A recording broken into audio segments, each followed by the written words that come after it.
নমস্কার বন্ধুরা।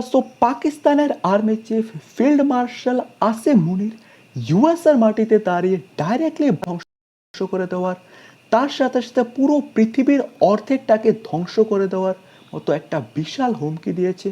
পুরো নিউজটা কি আছে আমরা ডিটেলসে কথা বলবো, কিন্তু তার আগে আপনারা এখানে দেখতে পাচ্ছেন ইনি হচ্ছেন পাকিস্তানের army chief field marshal Asim Munir. অনেকে আবার ওনাকে ফেক মার্শাল বলে ডেকে থাকেন। নাও রিসেন্টলি উনি ইউএসের মাটিতে দাঁড়িয়ে পুরো পৃথিবীকে নিউক্লিয়ারের ধমকি দিয়ে উনি বলেছেন যে আমরা এই পুরো পৃথিবীর অর্ধেকটাকে নিচে নামিয়ে দিতে পারি, আমরা একটা নিউক্লিয়ার নেশন। সো উনি কি বলেছেন দেখে, যে আমরা একটা নিউক্লিয়ার নেশন, যদি আমাদের মনে হয় যে আমরা নিচে যাচ্ছি, তাহলে আমরা এই পুরো পৃথিবীর অর্ধেকটাকে সাথে নিয়ে নিচে নামবো। এত বিশাল একটা ধমকি উনি দিয়ে দিয়েছেন। না, ভারত যখন ইন্ডাস ওয়াটার ট্রিটি সাসপেন্ড করেছিল, তখন ভারত বলেছিল যে ভারত এখানে একটা ড্যাম বানাবে, যেটার দ্বারা ভারত পাকিস্তানকে কতটা জল দেবে সেই জিনিসটা ভারত কন্ট্রোল করবে।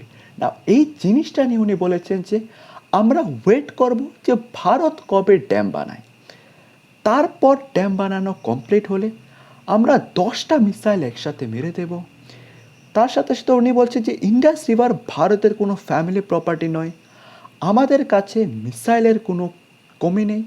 না, এখানে আপনারা বলতে পারেন যে উনি ডাইরেক্টলি ভারতকে ধমকি দিচ্ছে যে ভারত যখন ড্যাম বানাবে, পাকিস্তান ওখানে 10টা মিসাইল মেরে দেবেন, ড্যামটা সম্পূর্ণরূপে ধ্বংস করে দেবে।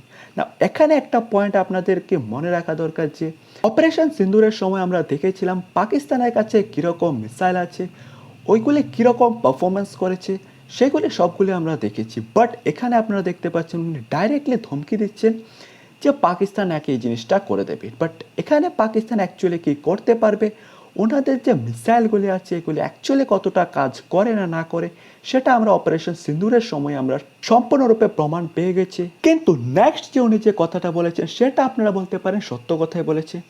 উনি বলেছেন যে India is a shining a Mercedes coming on highway like ফারারি।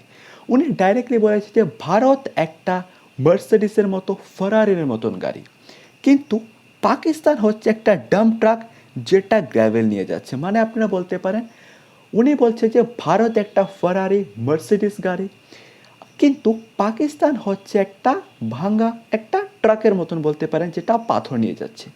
কিন্তু এখানে বলেছে যদি দুটো জিনিস একসাথে ক্র্যাশ করে, একটা যদি হিট করে, তাহলে কে আসল লুজারটা হবে। না, উনি এখানে আপনারা বলতে পারেন যে ডাইরেক্টলি বল দিয়ে দিয়েছে যে ভারত এখন অনেকটা গ্রোয়িং ইকোনমি, ভারত অনেকটা গ্রো করে নিয়েছে, সেই জন্য ভারতকে ফারারির সাথে তুলনা করেছে। বাট পাকিস্তান হচ্ছে এমন একটা দেশ যে নিজেও গ্রো হবে না, বাকিদেরকেও তো উন্নত হতে দেবে না। নাও এখানে উনি ডাইরেক্টলি আপনারা বলতে পারেন ভারতকে ধমকি দিয়েছে যে উনি যদি চায় ভারতকে ধ্বংস করে দিতে পারে, কিন্তু পাকিস্তানের কোনো লস হবে না, কারণ পাকিস্তানের তো লস হওয়ার মতো কিছুই নেই।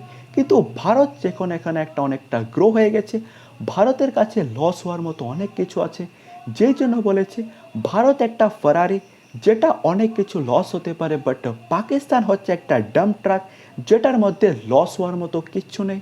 নাও এখানে একটা জিনিস ইম্পর্টেন্ট আপনাদেরকে মনে রাখা দরকার যে ইউএসের মাটিতে দাঁড়িয়ে আসিম মুনিরের মতন একটা ব্যক্তিকে ইউএস জায়গা দিয়েছে যে সে ইউএসের মাটিতে দাঁড়িয়ে পুরো পৃথিবীর অর্ধেকটাকে ধ্বংস করে দেওয়া, নিউক্লিয়ার দিয়ে পুরো পৃথিবীটাকে ধ্বংস করে দেওয়ার মতো এত ডেঞ্জারাস কথা উনি বলতে পারছেন।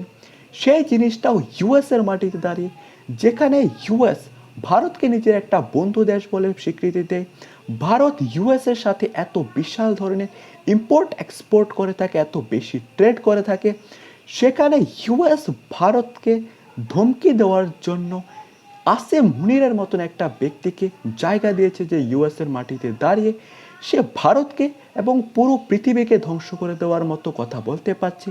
সেই জিনিসটা আপনারা বলতে পারেন যে ডোনাল্ড ট্রাম্পের ক্ষেত্রে, তার সাথে সাথে পুরো ইউএসের জন্য সেই জিনিসটা অত্যন্ত খারাপ আপনারা বলতে পারেন।